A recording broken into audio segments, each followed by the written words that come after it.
সালাতু ওয়াস সালাম দীর্ঘ সময় ধরে মানুষদেরকে আল্লাহর দিকে আহ্বান করলেন, আল্লাহর দিকে ডাকলেন, কিন্তু তার কওমের লোকেরা কেউ তার কথা শুনল না, কেউ তাকে মানল না, বরং উল্টা তাকে নানাভাবে কষ্ট দিতে লাগলো, নানাভাবে নির্যাতন করতে লাগলো।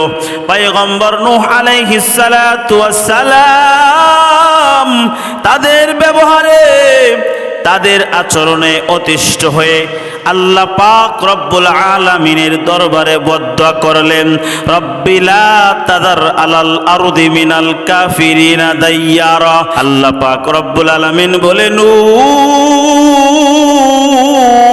হে নূহ, আমি তোমার দোয়া কবুল করলাম।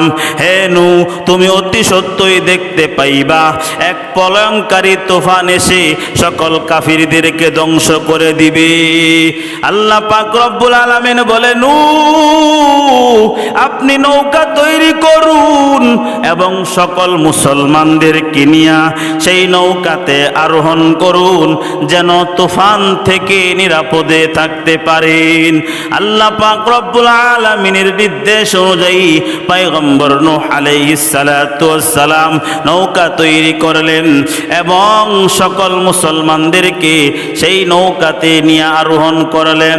নূহ আলাইহিস সালাতু ওয়াস সালামের জামানায় সেই যুগে ইবাদত গুজার পরহেজগার এক বৃদ্ধ ছিল, যে তার জীর্ণ কুটিরে সর্বদা আল্লাহ তাআলার ইবাদত করত, সর্বদা আল্লাহ তাআলার জিকির করত।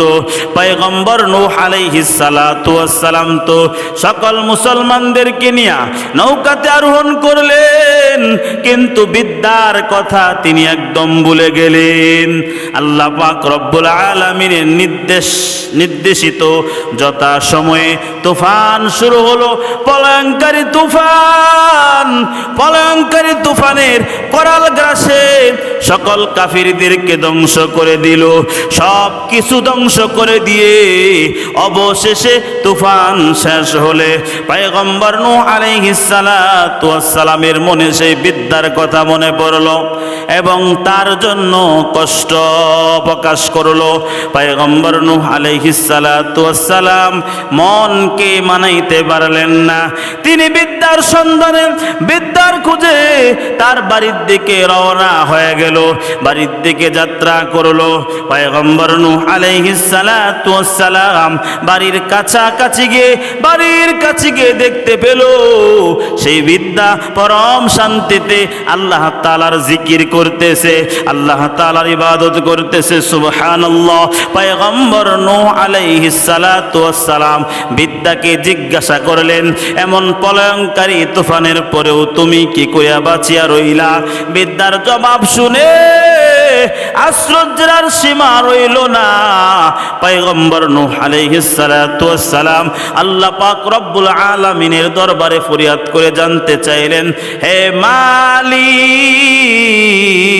এই ঘটনার রহস্য জানতে চায়। আল্লাহ পাক রব্বুল আলামিন বলেন, নূহ ফাযকুরুনি আযকুরুকুম ওয়াশকুরুলি ওয়ালা তাকফুরুন। হে নূহ, যে বান্দা আমাকে স্মরণ করে আমিও তাকে স্মরণ করি। এই বান্দা এই বিদ্যা আমাকে ভুলে যায় নাই, প্রতিটা মুহূর্ত আমার জিকির করেছে, আমাকে স্মরণ করেছে। আমি কি করিয়া এই বিদ্যাকে ভুলে থাকি? সুতরাং এই প্রলয়ঙ্কারী তুফান থেকে আমি বিদ্যাকে নিরাপদে রেখেছি, আমি বিদ্যাকে রক্ষা করেছি। ওরে উম্মতের দল, ইখলাসের সাথে ইবাদত করলে সেই ইবাদতের বরকতে শুধু যে পরকালে মুক্তি ও নাজাত পাওয়া যাবে এতটুকুই শেষ নয়, বরং ইখলাসের সাথে ইবাদত করলে সেই ইবাদতের বরকতে দুনিয়াতেও প্রভুর নিয়ামত লাভ হয়ে থাকে। মায়ার নবী বলেন, তা'বুদুল্লাহ কাআন্নাকা তারা ফা ইল্লাম তাকুন তারা ফা ইন্নাহু ইয়ারা। তুমি এমন ভাবে আল্লাহ তাআলার ইবাদত করো যেন তুমি আল্লাহকেই দেখছো। আর যদি এমনটা মনে না হয় তবে মনে প্রাণে বিশ্বাস করে নিবা আল্লাহ পাক রব্বুল আলামিনই তোমাকে দেখছেন। ফাসবুজুরগি আস্তে আন্দার ইয়াদেও কোন ইয়াদেও